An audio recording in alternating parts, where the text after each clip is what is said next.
Мен де бір күні дойынға шығып уанхун болып фэнсы деген жиып ақша тауып келсем деген қыздар жігіттер қараңыздар мына қарапайым адам 3 айдың ішінде дойыннан қалайша ақша табуға келеді. Алдыңғы кескімде сіздерге қалайша нөлден бастап бір дойын жаңауды бастап кетуді сөйтіп үйретіп бердім ғой. Соның ішінде енді мына фэнсіні сатып аласаңыздар десем сіздер қате түсініп қалыпсыздар. Мына фэнсіні сатып алуға келеді, бірақ да ол не үшін деген кезде ол сарыбаш ашу үшін шауғанша ашу үшін ғана сатып аласыз. Еушау фэнсі дейді. Еушау фэнсіңіз 500-ден жоғары болған кезде ғана сіз сата аласыз дойыннан, білдіңіздер ме? Сондықтан сол үшін ғана сатып аламыз ол адамдар. Ол адамдар негізінен ханзу кісілер болады. Ол не қылады, сіздің өніміңізді де ала алмайды дейсіз. Сондықтан өздеріңіз ақырын фэнсі топтауларыңыз керек. Бұл жерде сауда істеймін деп дойынға келсеңіз, фэнсі деп айтқаннан гөрі қаридар топтауыңыз керек деп айтқан ең дұрыс болады. Мына сіздер ойлайсыздар, сарабадан застасам дейді. Мысалы, мен сияқты өздеріңіз өнімдеріңізді сатсаңыздар, немесе өздеріңіздің істеп жатқан саудаларыңызға жарнама қылу үшін болатын болса, сіздер былай фэнсі жиям деген ойды арылыңыздар. Сіздер бар ғой, мына дойында уанхун болам деген сайын боламай қаласыздар. Уанхун болу деген ол өндайда да атақты жұмыс емес қой, былайша айтқанда. Осы елдер айтады екен, жынды уанхун болам десең жынды бол, жынды болсаң елдер сені көреді деп. Сау адамдар да фэнсі топтап уанхун болуға келеді. Мысалы, сіздер көресіздер, біздің мына қазақтардың ішінде қыздар болсын, жігіттер болсын, мен сияқты саудагерлер, мен ғой енді тауар саудасын істеп жасатып жатырмын өзімнің маркамдағы. Мен сияқты марка ұстап істеп жатқан саудагерлер болсын, дүкен ашып жатқандар болсын, қарасаңыздар, фэнсісі ондай да жоғары емес, бірақ та саудамыз сондай керемет. Бұл жерде болатын болса, сіз біріншіден ойлайтыныңыз жаңағындай бастап фэнсі сатып алып, 500-ге толғаннан кейін бастап шипин тайхо кетесіз ғой. Сонда мынандай өнімдеріңіз болады. Мысалы, мен басқа шаухаударында мына тақауымды көп шығармаймын. Шаухаударында негізінен мен бір тал бүйтіп сөйлеп өзімді әдеттегі тұрмысымды шығарып кескінге тартпаймын. Бірақ әрбір кескіні бүткіл осындай куангау кескін. Мен өзімнің өнімді мақтап шығарып жатқан, өнімді сату үшін шығарып жатқан кескіндер, шипин тайхо шипиндар, сол жаңқаударында 2000 ғана, 9000 ғана фэнсі бар. Ол 2000 фэнсі емес, қаридарлар емес, ол жаңқауды. Сол қаридарлар арқылы неше жүз мың, бір айдан неше жүз мыңдық табыс көзін жаратып жатырмын деген сөз. Ал бүйтіп қана айтайыншы, кейбір қыздар бүйтіп ойлайды келсе, дойында мен қолы болсам болды, мен застап кетемін, мен фэнсімді жоғарылатып алайыншы, фэнсімді жоғарылатып алайыншы деп келсіздер. Әй, сіздер билеп шығады келсіздер, белдерін шығарып шығады келсіздер, өдеген ырбыңдап шығыңдар. Ал болды, дереу фэнсі жеуға келді. Мысалы, мен сөйтіп шығайыншы, менде де баяғыда 200 мың фэнсі болып кететін шығар.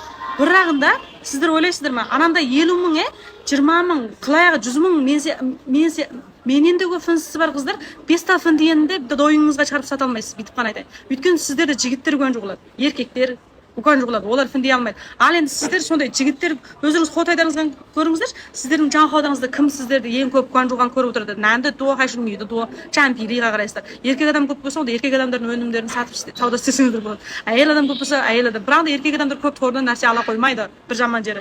Өйткені тойғып қалған еркектердің ақшасы әйелінде болады. Әйел ұстайды ол үйдің ақшасын. Сондықтан не үшін осы әйел нүрінді ченсой қаужан деп айтамыз, нүрінді ченсой қаужан. Неге? Әйел адамдар көп біздің әрқандай өніміміз әйел адамдар істететін өнімдер. Сондықтан саудамыз жүреді деген сөз. Білдіңіздер ме? Мына тақауымды да фэнсі топтап жатырмын. Фэнсі топтағанда өзімнің көзқарасымды сөйлеу арқылы, өзімнің күнделікті тұрмысымды өнген фэнсілердің алып келіп жатқан толғауын шығару арқылы ақырын осы негізінен менің жаңқауымда әйелдер көп. Әйелдер, қыздар мені көп көн жоғылады. Сондықтан өсіп ақырын уанхун болып, бұл менің уанхун болуымдағы түпкі себеп не? Мен бар ғой, былтыр дойынды ойнаған кезде мен уанхун боламын деп ойлап көрген жоқпын. Достарым біледі ғой не?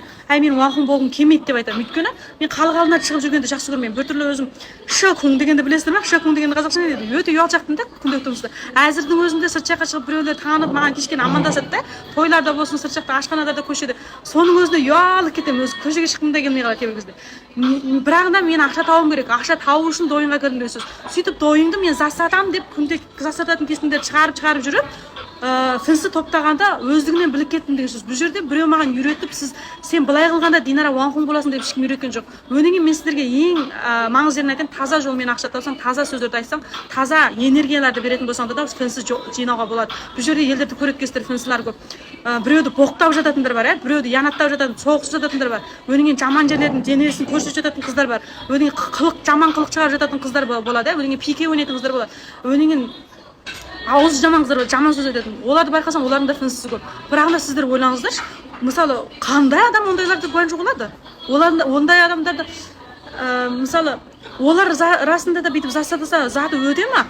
Мысалы, менің кескіндерімде сіздерге пайдалы нәрсе, энергия, жақсы энергияларды, жаңағы нәрселерді үйретемін дейсіз. Менің көн жолған қаридаларын өздеріңіз таң қаласыздар, осы тордан менен де көп фэнсі бар қыздар бар. Не үшін менің саудам жақсы болады осы? ол сіздердің осы сіздер өздеріңіз шейін қылып алған мына гука болсын тынысы болсын ол жыңныңлен адамдар шейін қылсаң саудаң өтеді деген сөз. Мысалы менде де боқтап шыға айналады, бірақ менің өзімнің енді көзіл еме өзімнің ондай табиғатым жоқ. Біреулермен төбелесіп, біреуді ұянаттап, біреудің жаман сөзін айтып дойынға өйтіп тынысы топтағанша топтамай ақ қойған да жақсы. Сондықтан бірінші маңызды нәрсе не? Қыздар дойыннан ақша табамын десеңіздер, қаридар топтауды үйрену керек. Қаридар. Мысалы сіз шауқаншадан не іліп сатқыңыз келеді? Шауқаншадан мына дойынның шаншаның ішінен іліп сатсаңыздар да болады. Одан кейін өздеріңіздің дүкендеріңіз бар ма, өздеріңізде тауар бар ма, өздеріңізде өнімдер бар ма, сол өнімдерді алып шығып сатсаңыздар да болады. Қайсысын не қылсаңыздар болады. Одан кейін заты таба алмай жатыр, маған бір жол көрсет дейтін болсаңыздар, менде 20-30 түрлі өзімнің маркамдағы заттарым бар. Соны бірге мына мен пайдасын бөліп беріп, соны іліп қойып сата берсеңіздер болады. Мен сіздерге үйретіп берсем болады. Өстіп мына істесем болады екен деген қыздар жеке-жеке нөмірлерді істей келсеңіздер болады. Мен сіздерге үйретіп берсем болады. Ал енді өздеріңіздің өнімдеріңіз болса, өздеріңіз қылсаңыздар болды. Тағы да осы тойынан ақша табу жайлы мен сіздерге бар ғой көп кескін шығарып айтып беремін. Мені куән жоқ жүрек басып ден сау болыңыздар.